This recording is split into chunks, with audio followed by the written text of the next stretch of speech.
موضوع الدرس في قصة أصحاب الجنة وما فيها من العبر. سورة القلم، تفسير ابن كثير. الحمد لله رب العالمين، والصلاة والسلام على أشرف الأنبياء وسيد المرسلين سيدنا محمد وعلى آله وأصحابه أجمعين. اللهم صل على سيدنا محمد وعلى آل سيدنا محمد كما صليت على إبراهيم وعلى آل إبراهيم في العالمين إنك حميد مجيد. أعوذ بالله من الشيطان الرجيم. بسم الله الرحمن الرحيم. قال أوسطهم ألم أقل لكم لولا تسبحون قالوا سبحان ربنا إنا كنا ظالمين فأقبل بعضهم على بعض يتلاومون قالوا يا ويلنا إنا كنا طاغين عسى ربنا أن يبدلنا خيرا منها إنا إلى ربنا راغبون كذلك العذاب والعذاب الآخرة أكبر لو كانوا يعلمون. قال المؤلف والمفسر رحمه الله تعالى: أدام النفع بعلومه وعلومكم في الدارين آمين. إلى أن قال: هو قول القائل قيل معناه قال أوسطهم ألم أقل لكم لولا تسبحون هل لا تسبحون الله وتشكرونه على ما أعطاكم وأنعم به عليكم. اب ان بھائیوں میں جو درمیانہ یعنی صحیح عقل والا، صحیح رستے والا، معتدل تھا، اس نے کہا تم کیوں اللہ کی تسبیح بیان نہیں کرتے ہو؟ اللہ کا شکر ادا کرو جو اللہ نے تم کو عطا فرمایا، اللہ نے تم کو نعمتیں عطا فرمائیں. قالوا سبحان ربنا انا كنا ظالمین خطوب الطاعت حیث لا تنفع وندم واعترفوا حیث لا ينجع. اب مفسر رحمۃ اللہ علیہ فرمائے اب سب کہنے لگے کہ مولا تیری ذات پاک ہے، ہم نے اپنے جانوں پہ خود ظلم کیا ہے، لیکن اب جو کچھ کہہ رہے ہیں اس کا وقت نکل گیا، عذاب آ گیا، اس کے بعد حسرت کرنے کا یا ندامت کرنے کا فائدہ کیا ہوگا؟ حیث لا تنفع، ان کو کوئی نفع نہیں، وندموا، اور ان کو شرمندگی اور اعتراف اس وقت کیا جب اس کا کوئی نتیجہ نہیں. وَلِهَذَا قَالُوا إِنَّا كُنَّا ظَالِمِينَ فَأَقْبَلَ بَعْضُهُمْ عَلَى بَعْضٍ يَتَلَاوَمُونَ أَيْ يَلُومُ بَعْضُهُمْ بَعْضًا عَلَى مَا كَانُوا أَصَرُّوا عَلَيْهِ مِنْ مَنْعِ الْمَسَاكِينِ مِنْ حَقِّ الْجَزَازِ فَمَا كَانَ جَوَابُ بَعْضُهُمْ لِبَعْضٍ إِلَّا الْإِعْتِرَافَ بِالْخَطِيئَةِ وَالذَّنبِ. کیا ہو رہا ہے؟ لا حول ولا قوة إلا بالله، لا حول ولا قوة الا بالله. اب اس کے بعد قرآن پاک کہتے ہیں واقبل بعضهم، وہ ایک دوسرے کو ملامت کرنے لگے کہ تم نے کہا تھا کہ مسکینوں کو روکو، مسکینوں کو نہ آنے دو. ان کے والد جب وقت آتا تھا کاٹنے کا تو مسکینوں کو خود بلاتے تھے. فما كان جواب بعضهم لبعض، اب پھر ایک دوسرے کو جواب یہی دیا کہ واقعی ہم سے غلطی ہوئی، ہم نے خطا کی، ہم نے گناہ کیا. قالوا يا ويلنا إنا كنا طاغين أي اعتدينا وبغينا وطغينا وجاوزنا الحد حتى أصابنا ما أصابنا. اب کہنے لگے کہ ہم نے، لازمی بات ہے کہ حد سے گزر گئے، ہم نے سرکشی کی، ہم تجاوز کر گئے، جس کا نتیجہ یہ نکلا کہ اللہ تبارک و تعالی نے دنیا میں ہمیں عذاب دے کے ہمارے باپ کو تباہ و برباد کر دیا. عسى ربنا أن يبدلنا خيرا منها إنا إلى ربنا راغبون. قيل ارغبوا في بدرها لهم في الدنيا وقيل احتسبوا ثوابها في الدار الآخرة والله أعلم. کہنے لگے کہ اب ہمارے پاس ہو تو ہم اس دنیا کے اندر بھی خرچ کریں گے، یا سوچنے لگے کہ اس مصیبت پر شاید اللہ تبارک و تعالی ہمیں آخرت میں ثواب عطا فرما دے.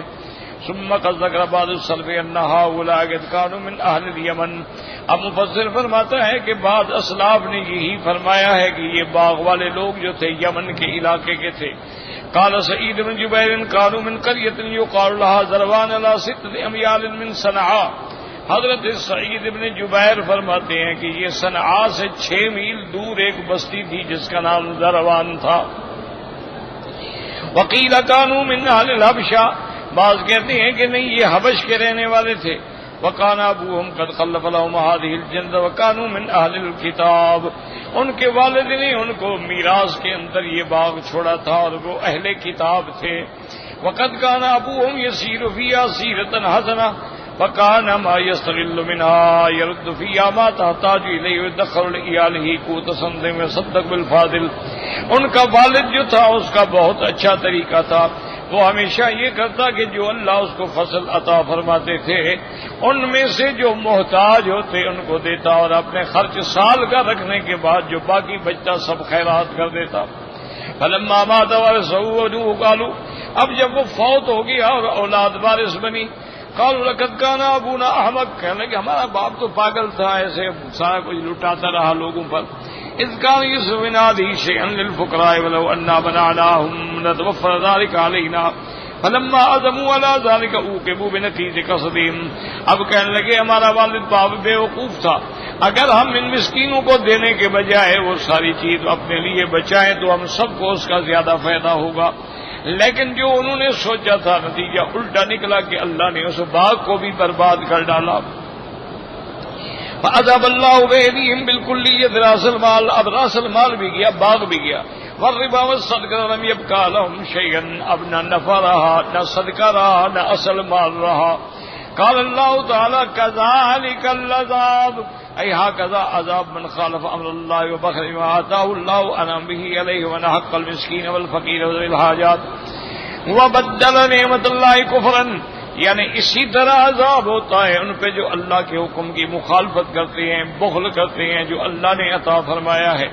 مسکینوں اور فقیروں کا حق مارتے ہیں، محتاجوں کی مدد بھی کرتے ہیں، ان کا حق مارتے ہیں، اور اللہ کی نعمتوں کا بجائے شکر کرنے کے کفر کرتے ہیں. تو ان کے لیے یہ عذاب ہے، دنیا کا یہ ایک نمونہ ہے، اور اصل عذاب تو آخرت میں ہے. والعذاب الآخرۃ اکبر لو کانوا یعلمون. ای هذه عقوبۃ الدنیا کما سمعتم وعذاب الآخرت اشق.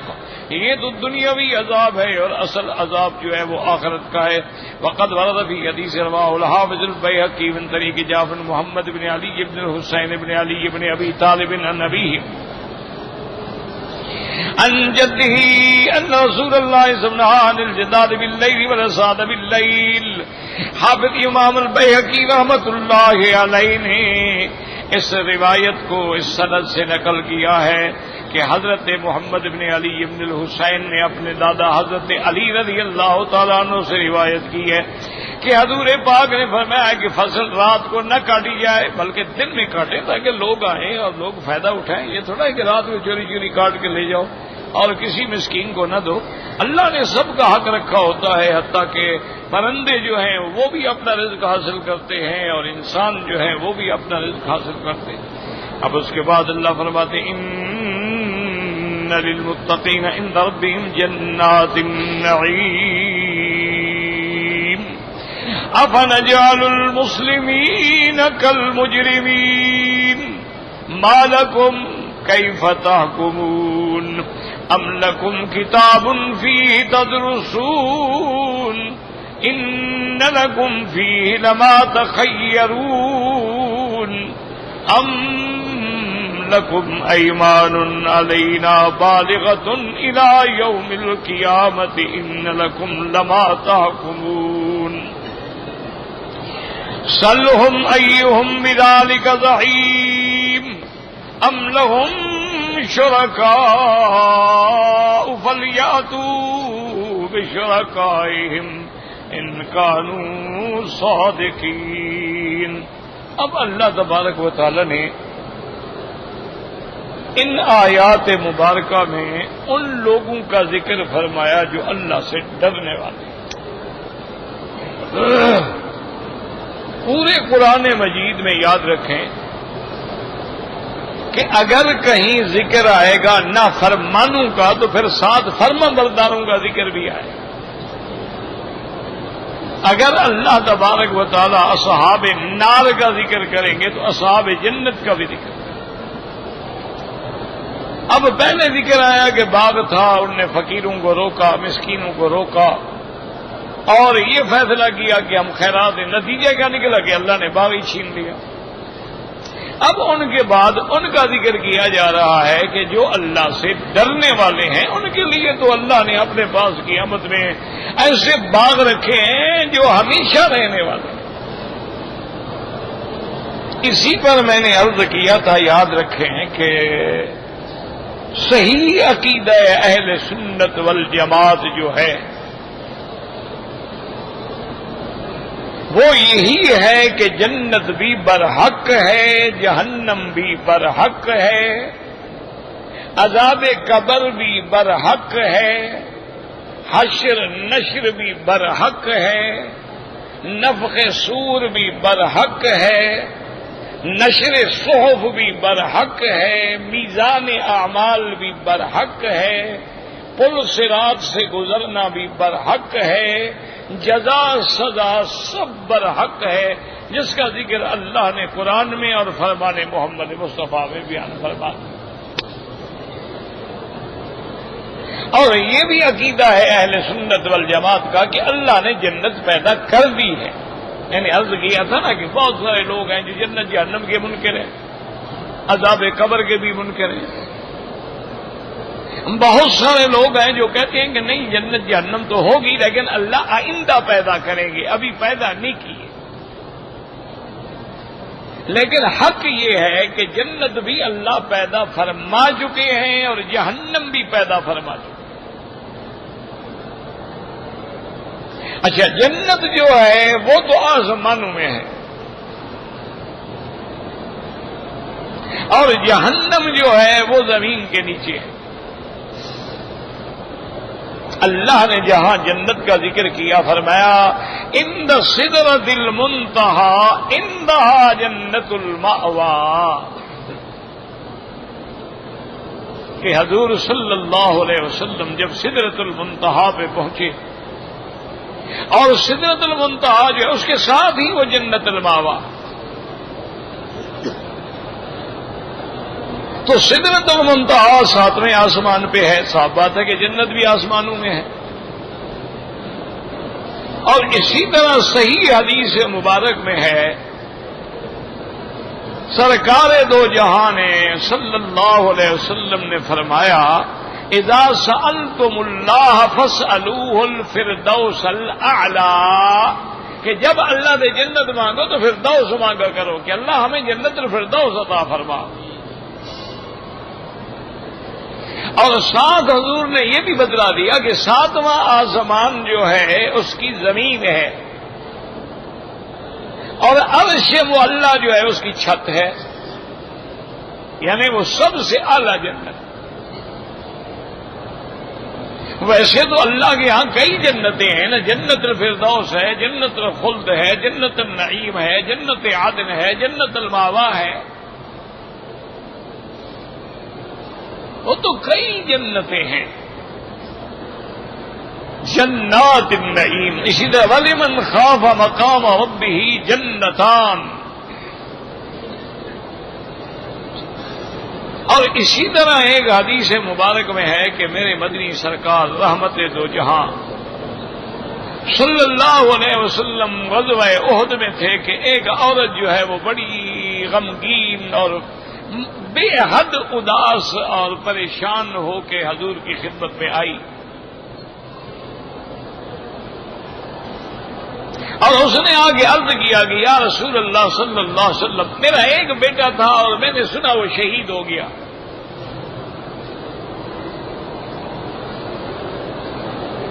میں صرف یہ پوچھنے آئی ہوں کہ اللہ نے میرے بیٹے کی شہادت قربانی جو ہے وہ قبول فرما لی ہے یا نہیں؟ کیوں؟ اللہ کی مرضی ہے، ہم حج کریں عمرہ کریں قبول نہ کریں۔ اور یہ بھی یاد رکھو کہ قبول بھی اللہ اپنے صالح بندوں سے کرتے ہیں، اور قبول بھی اللہ وہ کرتے ہیں جو آپ خالص مال، ان اللہ طیب لا يقبل الا الطیب، اللہ کے راستے میں اگر مال خالص نہ ہو، حلال نہ ہو، اللہ قبول نہیں کرتا۔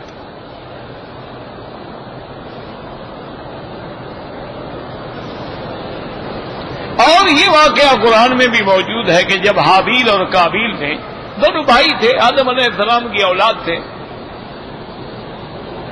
قابیل جو تھا وہ سرکش تھا اور حابیل جو تھا وہ بڑا عابد زاہد فرما بردار تھا.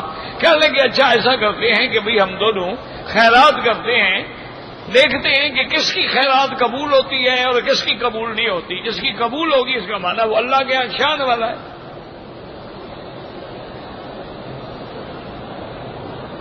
اور یہ پہلے زمانے میں حضرت آدم سے لے کر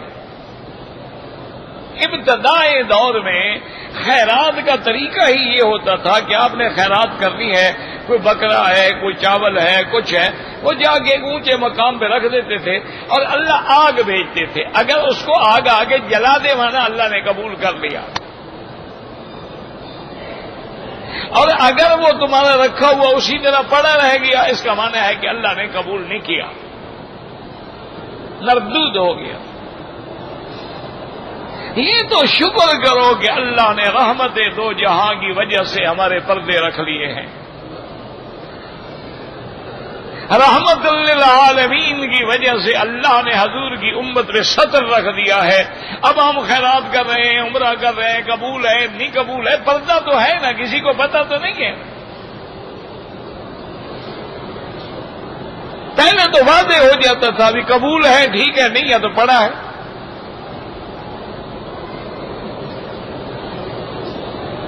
اس لیے اب دونوں بھائیوں نے وہ خیرات کی. اذ قربا قربانا فتقبل من احدهما ولم يتقبل من الاخر. حابیل نے بھی اور قابیل نے بھی. اللہ کی شان ہے کہ وہ حابیل کی جو خیرات تھی وہ تو قبول ہو گئی اور قابیل کی جو خیرات تھی وہ پڑی رہی. وہ غصے میں آ گیا، دیکھو تمہاری خیرات کیوں قبول ہوئی، میری کیوں نہیں ہوئی. تو انہوں نے کیا کہا، انما یتقبل اللہ من المتقین. اس نے کہا بھائی غصہ نہ کرو، اللہ ان کی بھی خیراتیں قبول کرتے ہیں جو اللہ سے ڈرنے والے ہیں، متقی ہیں، پرہیزگار ہیں، حلال مال دیتے ہیں.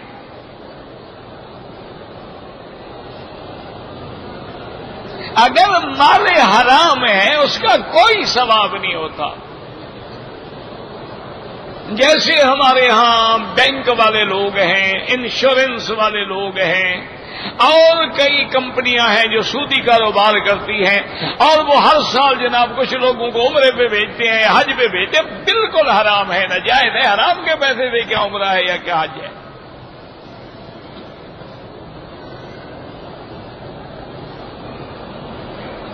لیکن ایک رواج ہے، ہر آدمی آ رہا ہے، جا رہا ہے، چل رہا ہے. اور اسی طرح یہ بھی یاد رکھ لیں، مسائل سمجھ لیں. چند دنوں کے لیے آپ آئے ہیں تو اللہ کے دین کو سمجھنے کی کوشش کریں.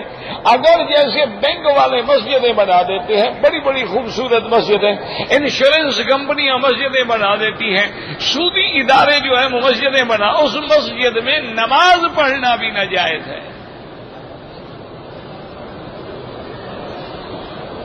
جو مسجد حرام کے پیسے سے بنائی جائے، یعنی آپ اندازہ کریں، آپ تو کلمہ پڑھنے والے مسلمان ہیں. اللہ کا کعبہ جب بنا رہے تھے، بنانے والے کافر تھے، مشرکین تھے. ابھی جہل اور ابھی لہب اور رتبہ اتیبہ شیبہ ربیہ جیسے لوگ تھے، لیکن انہوں نے بھی قسم کھائی تھی کہ خبردار اللہ کے گھر میں حرام پیسہ نہیں لگانا.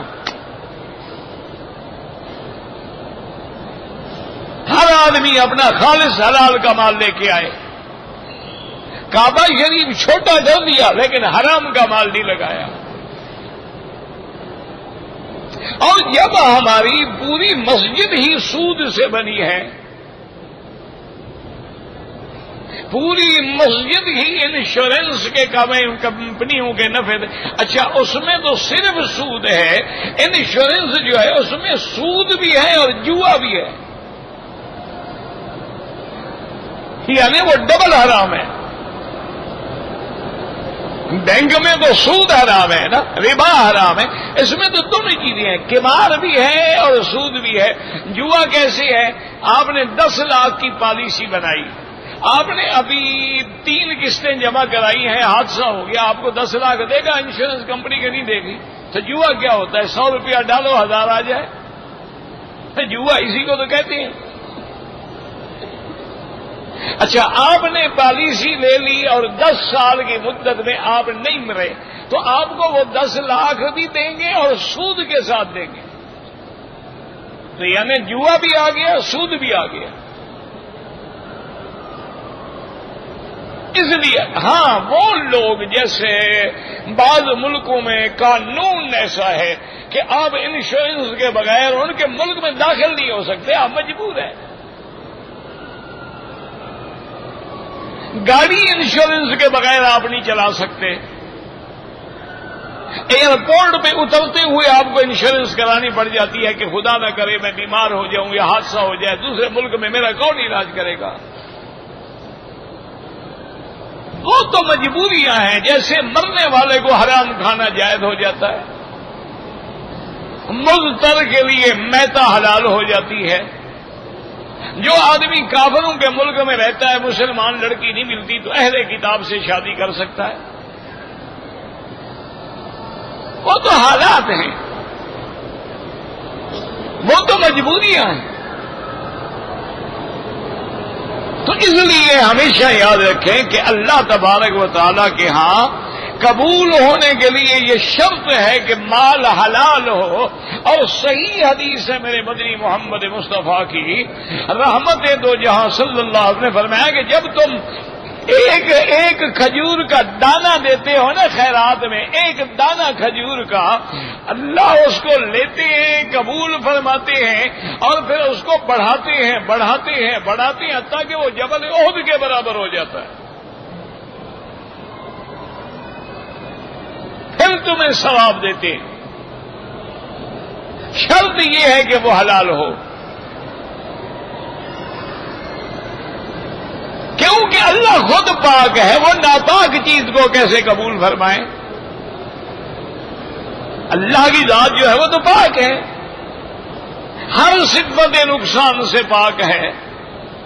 جب وہ پاک ہے تو پاک چیز کو قبول کرے گا نا۔ حتیٰ کہ دنیا میں دیکھ لو، الطیبات للطیبین، پاک مرد پاک عورتوں کے لیے ہوتے ہیں اور گندے مرد گندی عورتوں کے لیے ہوتے ہیں۔ یہ بھی مسئلہ سمجھ لو کہ الطیبات للطیبین والخبیثات للخبیثین جو ہے، حالانکہ کبھی ایسا بھی ہوتا ہے کہ گندے آدمی کے گھر میں اچھی بیوی ہوتی ہے، کہ آدمی شرابی ہے، کبابی ہے، لڑکی بیوی بیچاری جو ہے وہ نمازی ہے، قرآن پڑھتی ہے۔ اچھا، کبھی ایسا بھی ہوتا ہے کہ مرد بہت اچھا ہے، گھر میں بیوی گندی آ گئی، تو پھر یہ کیا معنی ہوا کہ برے مرد بری عورتوں کے لیے اور اچھے مرد اچھی عورت؟ معنی یہ ہے کہ اغلباً یہی ہوتا ہے کہ اچھا مرد اچھی لڑکی ڈھونڈتا ہے، اچھی لڑکی اچھا مرد ڈھونڈتی ہے، لیکن کبھی کبھی ایسے بھی ہو جاتا ہے، امتحان ہے اللہ کا۔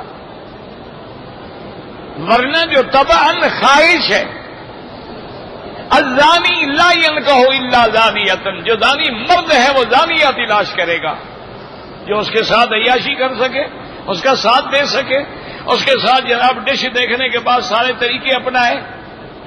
والزانیۃ لا ينکحها الا زان، اور زانیہ عورت بھی زانی مرد کو ڈھونڈتی ہے، لیکن کبھی کبھی الٹ بھی ہو جاتا ہے۔ بہت سارے صالحین کے گھر میں غلط عورتیں آ گئی، فرعون کے گھر میں بی بی آسیہ آ گئی،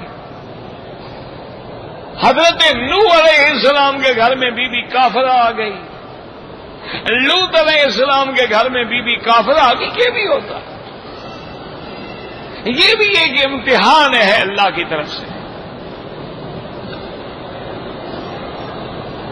تو اس لیے ہمیشہ یاد رکھیں کہ جنت برحق ہے اور آسمانوں میں ہے، اور جہنم برحق ہے اور زمینوں میں ہے۔ ایک حدیث مبارک میں یہ بھی آتا ہے کہ میرے آقا نے، آقا دو جہاں نے ارشاد فرمایا کہ ان تحت البحر نارن، کہ یہ جو سمندر ہے نا ان کے نیچے آگ ہے. اسی طرح قرآن میں بھی آتا ہے اذا البحار سجرت. اللہ فرماتی ہے کہ جب دریا دہکا دیے جائیں گے. کیا مانا؟ یاد رکھو کہ جہنم جو ہے وہ نیچے ہے، اس کے اوپر ایک غلاف ہے، غلاف حجری، یعنی ایک جیسے آپ سیمنٹ کی آپ کسی چھت ڈال دیتے ہیں نا، تو اس کے اوپر اللہ نے اپنی قدرت سے غلاف حجری رکھا ہوا ہے، اس کے اندر کوئی چیز داخل نہیں ہو سکتی. یہ جتنی آج کل جدید ڈرلنگ ہو رہی ہے، سمندروں میں ہو رہی ہے، مائنز کھودے جا رہے ہیں، 4-4 6-6 میل نیچے تک کھدائی کرتے ہیں، لیکن اس حد سے آگے نہیں جا سکتے. وہاں جا کے ان کی ساری مشینیں فیل ہو جاتی ہیں. وہ ایک مقام ہے، ایک حد ہے. اچھا، اب جب قیامت کا وقت آ جائے گا تو وہ غلاف ہٹ جائے گا، تو نیچے سے آگ ظاہر ہوگی، اوپر سے سورج اور چاند کو بھی سمندر میں ڈال دیا جائے گا، اور اس پہ اللہ ہوائے دبور بھیجیں گے جو آگے اس کو بھڑکائے گی، تو اب سارے سمندر جو ہے وہ آگ بن کے دہک جائیں گے. اسی لیے حضرت عبداللہ ابن عمر رضی اللہ تعالی عنہما سمندر کے پانی سے وضو نہیں فرماتے تھے. حالانکہ پانی ہے، ان کا اجتہاد ہے، صحابہ کے اجتہادات ہیں، بی بی عائشہ کے کئی اجتہادات ہیں، سیدنا امیر معاویہ کے کئی اجتہادات، مجتہد تھے، صحابہ تھے. تو حضرت عبداللہ ابن عمر جو ہے وضو نہیں فرماتے تھے، تو سارے ساتھی کہتے حضرت پانی تو ہے نا، پانی جب موجود ہے تو وضو فرما لے. فرماتے بھی حضور نے فرمایا تھا نا کہ اس کے نیچے آگ ہے، تو میں آگ والے پانی سے کیوں وضو کروں؟ میں کیوں جہنم کے پانی سے وضو کروں؟ اسی لیے حضور نے منع فرمایا ہے کہ سمندر کا سفر نہ کرو. آپ نے فرمایا کہ سمندر کا سفر ناجائز ہے الا لغاز او حاج او معتمر او متعلم.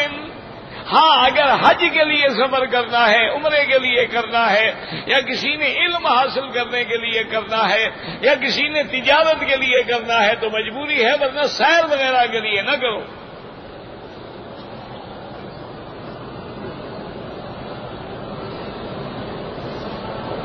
تو بہرحال یہ مسئلہ سمجھ لیں کہ بھئی جنت بھی موجود ہے اور جہنم بھی موجود ہے. اب اپنے عقل نہ لڑایا کرو کہ جی کہاں ہے. جیسے بہت سارے منکرین اسلام جو ہے وہ کہتے ہیں کہ جناب ہم نے جو نہیں دیکھی، ہم آسمانوں کی طرف جا رہے ہیں، ہم نے چاند پہ ڈورے ڈال دیے ہیں، اب ہم مشتری پہ کمندیں ڈال رہے ہیں، ہم نے خلاؤں میں اپنے اسٹیشن معین کر لیے ہیں، ہمارے صواريخ جو ہیں وہ زمین کے گرد گردش کر رہے ہیں، سیٹلائٹ سے ہم پورے عالم کو اپنے فوکس میں رکھے ہوئے ہیں. وہ جنت کہاں ہے ہمیں تو نظر نہیں آئی. تو یاد رکھو عدم رؤیت الشیء لا يدل على عدم وجودہ. کسی چیز کا نظر نہ آنا یہ دلیل نہیں کہ وہ چیز ہی نہیں ہے. اگر ایک چیز ہم نے نہیں دیکھی، بہت ساری چیزیں، کتنے ملک آپ نے سارے دیکھ لیے، کتنی دنیا میں ایجادات ہیں کہ آپ نے ساری دیکھ لی، پھر کہہ چکے میں نے دیکھی لہذا غلط ہے. یہ کوئی بات تو نہیں، یہ کوئی دلیل تو نہیں ہے. اچھا، جو لمبی بحث نہیں کرتے، ہر بندے کے اندر روح موجود ہے کہ نہیں؟ اگر روح نہ ہو تو بندہ مر گیا. اچھا، وہ روح آپ نے کبھی دیکھا ہے؟ پھر اس کا بھی انکار کر دو کہ چونکہ ہم نے نہیں دیکھا لہذا روح بھی نہیں ہے. اچھا، آپ نے گلاب کا پھول توڑا، ماشاء اللہ یار یہ تو گلاب کی خوشبو ہے، اور یار یہ تو چنبیلی کی خوشبو آ رہی ہے، اور یہ تو چمپا کی خوشبو آ رہی ہے، یہ تو نرگس کی خوشبو آ رہی ہے. تو یہ خوشبو تو تمہیں آتی ہے، کبھی دیکھی بھی ہے؟ کبھی خوشبو دیکھی ہے کدھر؟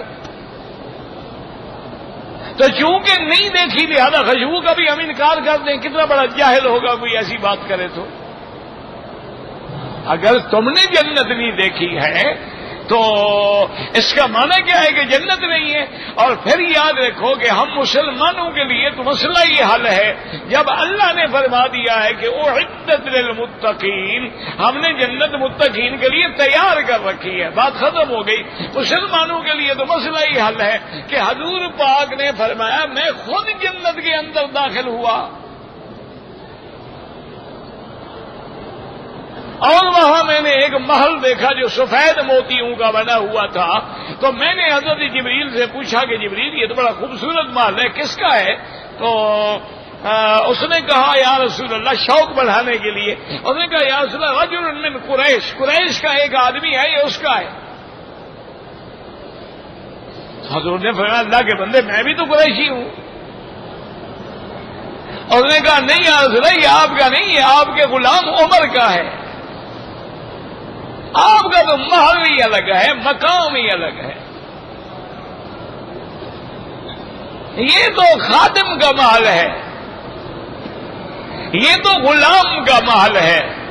حضور فرماتی ہے میرا دل چاہا کہ میں محل میں جاؤں، داخل ہو کے اندر بھی دیکھوں کہ اللہ نے موتیوں کا کیسا محل بنایا ہے، لیکن آپ نے فرمایا عمر میں نے اس کے دروازے پہ سیڑھیوں پہ ایک عورت کو دیکھا بیٹھی ہوئی وضو کر رہی ہے، تو میں تیری غیرت کو سامنے رکھتے ہوئے نہیں گیا، میں نے کہا عمر کو تکلیف ہوگی کہ میں ان کے گھر میں گیا اور عورت بیٹھی ہوئی تھی۔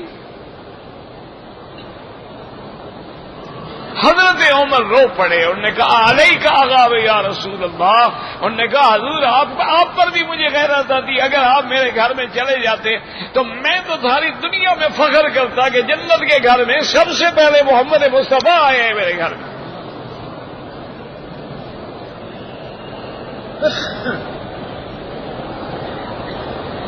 تو جب حضور نے فرما دیا کہ میں جنت میں گیا ہوں، میں نے جنت میں حضرت بلال کے چلنے کی آوازیں سنی ہیں، اور پھر حضور نے حضرت بلال سے خود پوچھا کہ بلال تمہارا کون سا ایسا عمل ہے کہ تم پہلے جنت میں پہنچے ہوئے تھے؟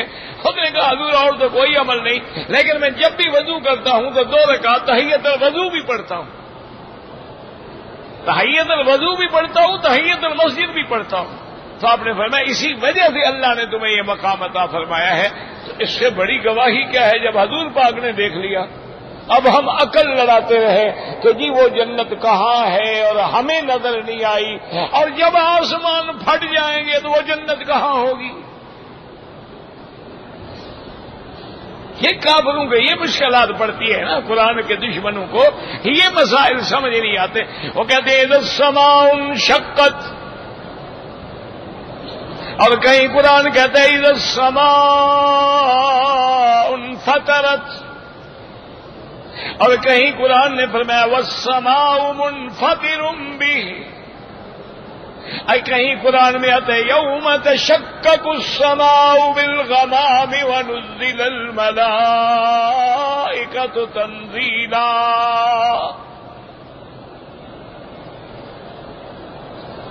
اور کہیں قرآن کہتے ہیں یوم تمور السماء مورا، اور کہیں قرآن کہتا ہے والسماوات مطویات بیمینہ، تو اللہ کا قرآن کہتا ہے آسمان پھٹ جائیں گے، آسمان لپیٹ دیے جائیں گے، آسمان ریزہ ہو جائیں گے۔ اب دشمن کہتا ہے کہ جناب جب آسمان پھٹ جائیں گے تو پھر جنت کدھر جائے گی؟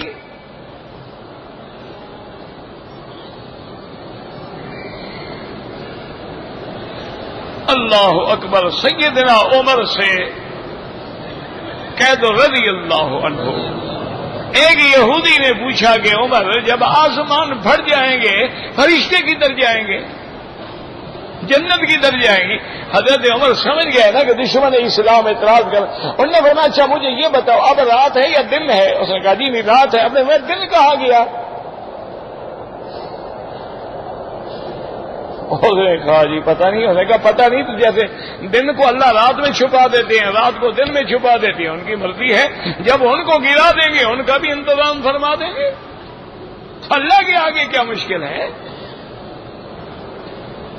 اللہ کے آگے کیا مشکلات ہیں؟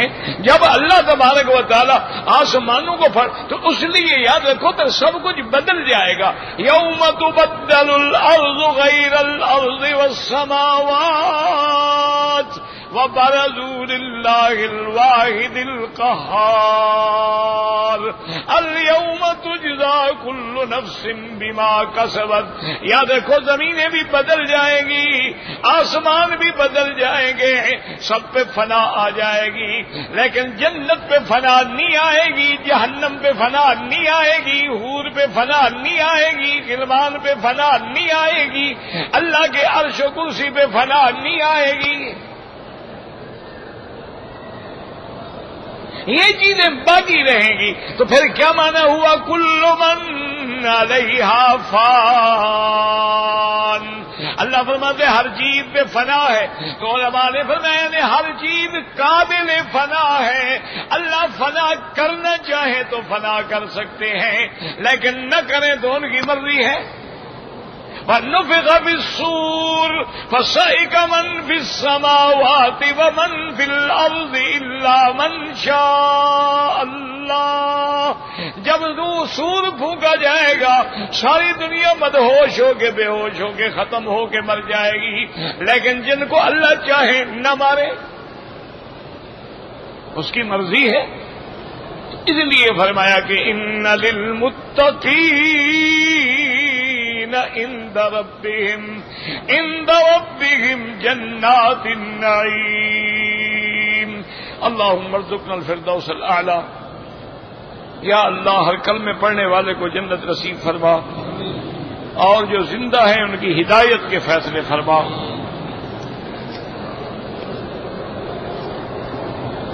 کہتے جی کہ ہمارے دیہات میں بستی ہے، اس میں 10 سال سے جمعہ ہو رہا ہے.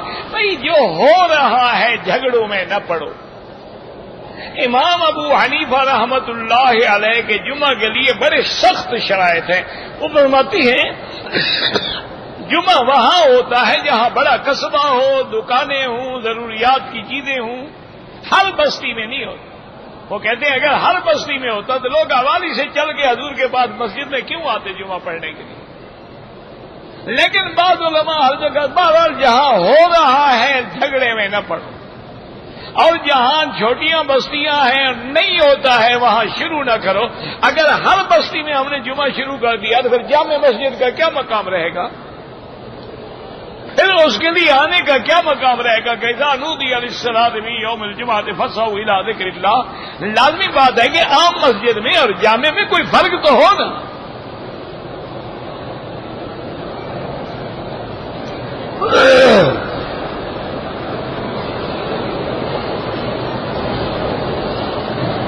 کہتے جی بعض لوگ کہتے ہیں تم خدا کے پچھاوڑے رہتے ہو. مجھے نہیں پتا کہ خدا کا تو کوئی پچھاوڑا نہیں ہوتا. خدا کا مقام تو عرش اولا ہے.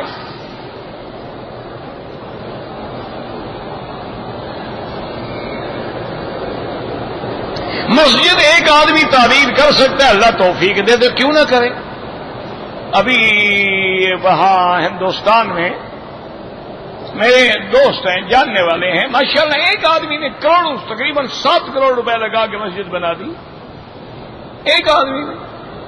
اللہ توفیق دے. جس کے اصل بات یہ ہے نا جی کہ رب راضی ہو تو اپنا گھر بنانے دینا. آپ ناراض ہوں تو بھائی کو بھی گھر میں نہیں آنے دیتے تو خدا کیسے آنے دے گا؟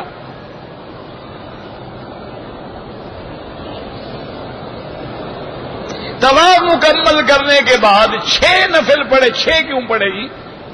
ایک طواف کے 2 رکعت اور نفل نہیں ہے خدا کے بندے، وہ واجب الطواف ہے.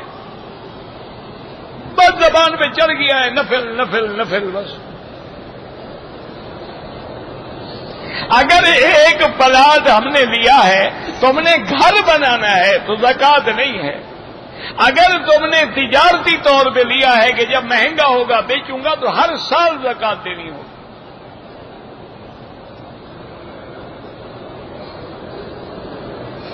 اگر بار بار مزی آتی ہے بس ایک دفعہ وضو کر لیں. آپ مجبور ہیں، معذور ہیں، ہر نماز کے لیے نیا وضو کریں. اگر دو آدمی انہیں عمرہ کرنے کے بعد ایک دوسرے کے سر پہ اس طرح پھیرا بالکل ٹھیک ہے. کہتے جی کہ آپ کی کتنی شادیاں ہیں, آپ کو کیا فائدہ ہوگا؟ نہ اس کا مسئلے سے کیا تعلق ہے؟ کہتے ہیں مکی صاحب ناراض ہو جاتے ہیں. کوئی مسئلے سے تعلق ہے یا آپ میری مدد کر سکتے ہیں؟ پھر تو آپ لکھیں مجھے. اگر آپ اس مسئلے میں کوئی میری ہیلپ کر سکتے ہیں تو میں تو تیار ہوں شادی کے لیے. کوشش کریں, صرف چٹ لکھ کے تو نہ چھیڑا کریں نا.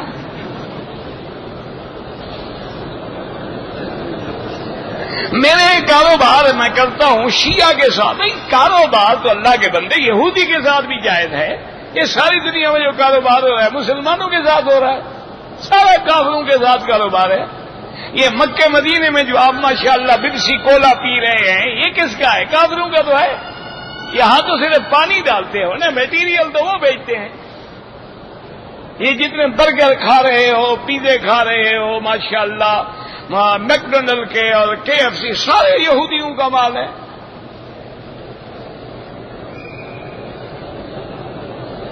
کہتے جی کہ تبلیغی جماعت میں جانا درست ہے, جا کے دیکھ لو, اگر گندے کام سکھائیں تو چھوڑ کے آ جانا. جا کے تجربہ کرو نا, 3 دن یا 7 دن ساتھ چلے جاؤ, دیکھو بھی وہ چوری سکھاتے ہیں, گالیاں سکھاتے ہیں, بے حیائی کے کام سکھاتے ہیں, بھاگ جاؤ. اچھا کام سکھاتے ہیں, لگے رہو. میں نے طواف کرتے وقت 8 چکر کر دیے, کوئی بات نہیں, کوئی مسئلہ نہیں. زیادہ ہو گئے, کوئی مسئلہ نہیں. حرم شریف میں یا کہیں بھی تصویر بنانا حرام ہے. کہتے جی کہ ابلیس کو, آدم علیہ السلام کو ابلیس نے سجدہ کرنے سے انکار کیا, تو قرآن میں لکھا ہوا ہے, تو پڑھ لو جا کے. قال ما منعك ان تسجد لما امرتك قال انا خير منه خلقتني من نار وخلقته من طين. سارا قرآن پڑھ لو. عمرہ کرنے کے بعد طواف الوداع واجب نہیں ہے, لیکن افضل یہ ہے کہ طواف الوداع کیا جائے, چونکہ ایک حدیث میں لفظ مطلق ہے ان يكون آخر العهد بالبيت الطواف. ویسے بھی فائدہ ہے یار, کیا پتہ ہے موت ہے زندگی ہے, پھر طواف نصیب بھی ہوگا نہیں ہوگا.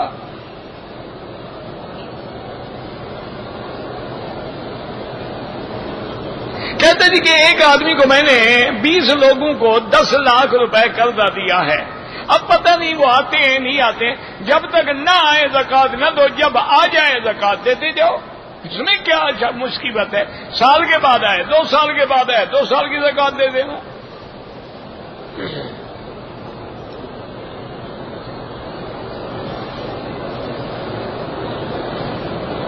کہتے جی کہ مولانا خالد سیف اللہ صاحب جو ہیں انڈیا کے بہت بڑے, ہاں بالکل میرے دوست ہیں, بھائی ہیں, باقی وہ عالم بھی ہیں, مفتی بھی ہیں. انہوں نے کہا پرفیوم جائز ہے. بالکل جائز ہے. تو سارے علماء نے اب فتویٰ دے دیا ہے کہ پرفیوم استعمال کرنا جائز ہے. عزیمت یہ ہے, احتیاط یہ ہے کہ آپ نہ کریں. جائز ہے کیونکہ وہ الکوہل نہیں رہتا, وہ اڑ جاتا ہے, اور الکوہل بدل جاتا ہے, اپنی اصلی حیت میں نہیں ہوتا. تو جب کوئی چیز بدل جائے تو اس کا حکم بھی بدل جائے گا.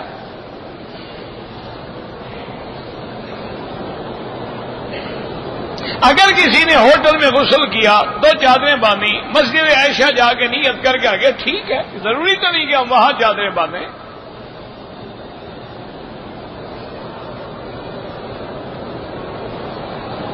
میں نے 3 عمرے کیے ہیں, اب مدینہ منورہ جا رہا ہوں, تو اصل تو مدینے کا عمرہ ہے, وہ میقات ہے. اور میقات بھی ایسا ہے جہاں سے خود آمنہ کے لال نے عمرہ کیا ہے. مدینے کا عمرہ تو کبھی نہ چھوڑا کرو, کسی حال میں بھی.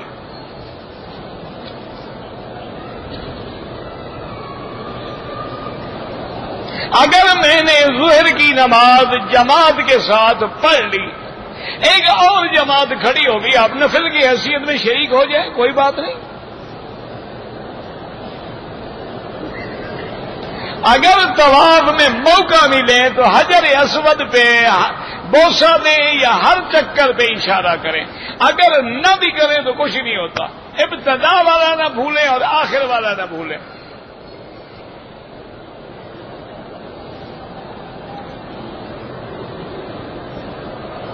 مسجد عائشہ سے عمرہ ہو جاتا ہے، بالکل ہو جاتا ہے. نماز جنازہ میں احناف کے نزدیک سورۃ فاتحہ نہیں ہے، اس میں تسبیح ہے، درود ہے اور دعا ہے. اگر ہم مکے میں کام کرتے ہیں، چھٹی پہ انڈیا جاتے ہیں، واپسی میں عمرہ لازم ہے. تم تو اور ڈبل شکریہ کا ادا کرو عمرہ کہ اللہ مفت میں تمہارے ہو اور مفت میں تیرا عمرہ ہو گیا.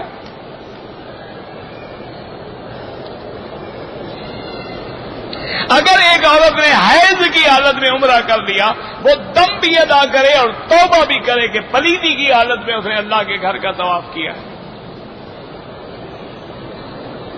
اگر ہم مشینری ہیں یا کوئی چیز قسطوں پہ دیں، وہ جائز ہے، کوئی منع نہیں. ایک آدمی نے اپنی بیوی کو 3 طلاقیں کٹھی ایک وقت میں دے دی ہیں. حنفی مسلک میں وہ 3 ہیں اور کوئی گنجائش نہیں. وہ کہتے ہیں ایک جگہ کھڑے ہو کے 3 تھپڑ مارو تو ایک شمار ہوتا ہے، 3 ہی ہوتی ہے. تکلیف کے بغیر گزارا ہی نہیں ہے. اسی لیے تو 5 دفعہ ہم نماز پڑھتے ہیں امام کے پیچھے، ورنہ صرف نماز کا ہی اللہ حکم دے دیتے. امام کے پیچھے کھڑے ہو کے نماز کا معنی یہی ہے کہ ہم سیکھیں کہ امام کے حکم پہ چلنا ہے. جب وہ رکوع کرے رکوع کرو، سجدہ کرے سجدہ کرو، کھڑے ہو جاؤ، تاکہ ہمیں پتہ لگے کہ امام کی اتباع کے بغیر جماعت بن ہی نہیں سکتی.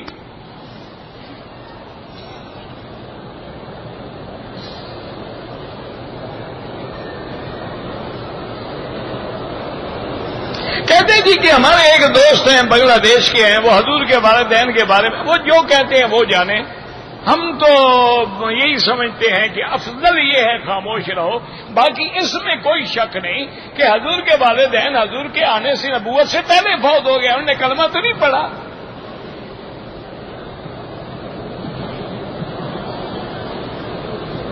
اگر عمرے کے بعد ہم اپنے بال خود کاٹ لیں. ابلیس کا اصل نام کیا ہے؟ جب تمہیں ملے تو پوچھ لینا. میرے تو تعلقات نہیں ہے اس سے. قرآن کہہ رہا ہے ابلیس، پھر اصل نام کیا ہوا؟ کوئی عقل ہے؟ قال یا ابلیس ما منعک ان تسجد اذ امرتک. اللہ اس کا نام ابلیس ہے، اس کا اصل نام اور ہے، اللہ اور لے رہا ہے.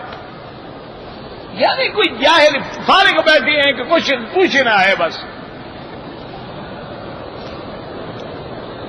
حرم شریف میں نمازیوں کے آگے گزرنا بالکل ناجائز ہے. مجبوری ہو تو سجدے کی جگہ سے دور ہو کے گزریں. سٹاک ایکسچینج کا کاروبار جو ہے مجھے نہیں پتا اس کے بارے میں جانتا ہی نہیں کہ وہ کاروبار کیا ہے. شیئر خریدتے ہیں بیچتے ہیں، جب تک آدمی کے پاس تفصیلی علم نہ ہو اس پہ بات نہیں کر سکتا ہے.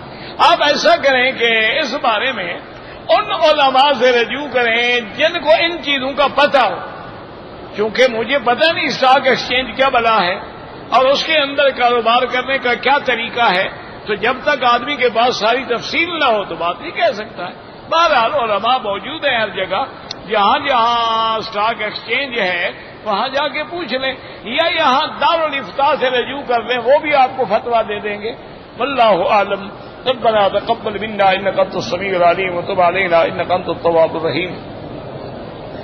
اللهم اجعل لنا وللمسلمين من كل هم فرجا ومن كل ضيق مخرجا ومن كل بلاء عافيا. يا سلام يا سلام يا شافي اللهم اذهب الباس رب الناس اشف انت شافي لا شفاء الا شفاؤك شفاؤك لا يغادر سقما. اللهم اشفنا واشف مرضانا مرضى من اوصانا واستوصانا ومرضى المسلمين. اللهم اشفنا واشف مرضانا وارحم موتانا واستجب دعاءنا ولا تخيب رجاءنا برحمتك يا ارحم الراحمين. یا اللہ عالم اسلام کی عزت غلبے کا فیصلہ فرما. یا اللہ کفار کی ذلت میں شکست کا فیصلہ فرما. یا اللہ بلاد اسلامیہ کی حفاظت فرما. یا اللہ اس بلد الامین کو قیامت تک ہر فتنے سے محفوظ فرما. یا اللہ بیماروں کو شفا عطا فرما، بے حیاؤں کو حیا عطا فرما، بے دینوں کو دین عطا فرما، بے اولادوں کو اولاد عطا فرما. جن کی اولادیں ہیں ان کو صالح بنا، بے روزگاروں کو روزگار عطا فرما، قرض داروں کے قرض ادا فرما، یا اللہ ہمیں مانگنا بھی نہیں آتا، بغیر مانگے عطا فرما، یا اللہ جتنے دین کے مدارس ہیں، مساجد ہیں، معاہد ہیں، معاود ہیں، سب کی حفاظت فرما۔ ربنا تقبل منا انك انت السميع العليم وتب علينا انك انت التواب الرحيم، وصلى الله تعالى على خير خلقه سيدنا محمد وعلى آله وصحبه اجمعين۔ اللهم صل على سيدنا محمد وعلى آل سيدنا محمد وبارك وسلم۔